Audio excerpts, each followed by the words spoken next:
Hello, Professor Meek. This is Vera Clark, and I'm going to talk to you today about glaucoma. So let's talk about glaucoma and what it is.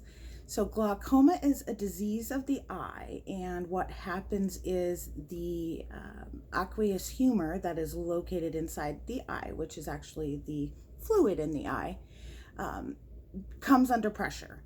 And this can happen when the aqueous humor is inadequately draining from the eye, or there's an overproduction of the aqueous humor inside the eye. So this leads to interocular pressure. This interocular pressure can start to damage optic nerves and also lead to blindness if it's not treated properly. So there's two types of glaucoma. There is primary open angle glaucoma. It is the most common, and it is caused by the outflow of the aqueous humor being obstructed.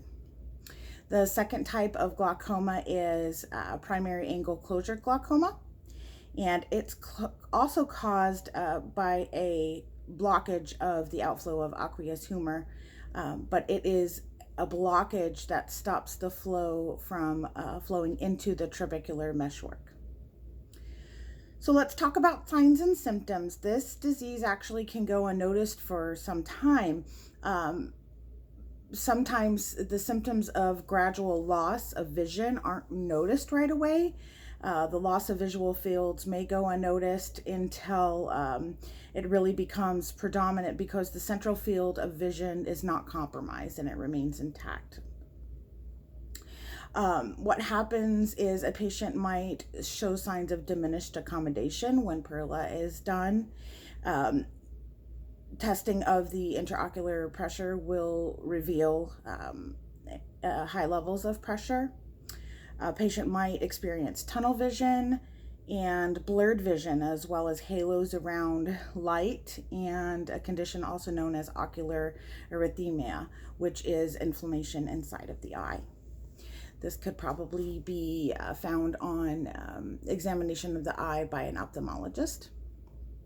So in terms of nursing interventions, if there is an acute case of glaucoma, this is a medical emergency, and medications are administered immediately to lower the intraocular pressure.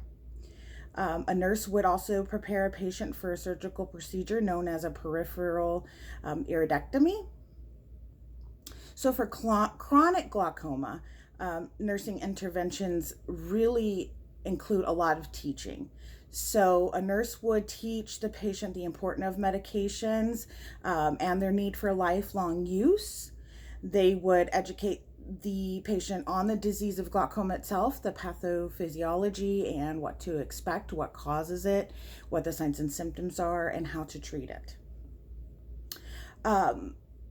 It would be important for a nurse to educate the patient on obtaining and wearing a medical alert bracelet, because some medications can actually increase the pressure inside of the eye and make the situation even worse. Those medications are typically anti-cholinergic medication.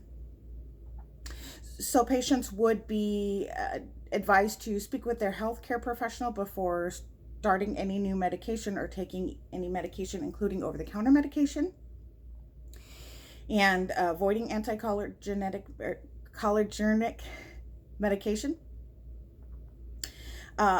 Patient would be instructed to make sure they report any changes in their vision to the healthcare professional.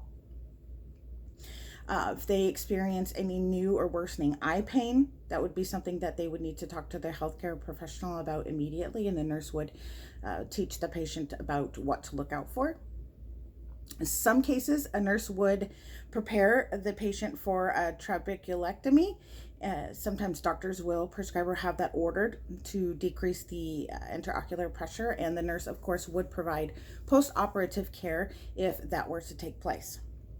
So the treatment for this condition, medications called miotics that constrict the pupils are often used. Carbonic anhydrase inhibitors also decrease the aqueous humor in the eye. And beta blockers are used to both decrease the intraocular pressure in the eye and decrease the aqueous humor production in the eye. Some people in some states where it's legal also use medical marijuana to treat glaucoma. There is evidence to suggest that marijuana can actually decrease the pressure in the intraocular space. So that is my discussion today about glaucoma, and thank you so much.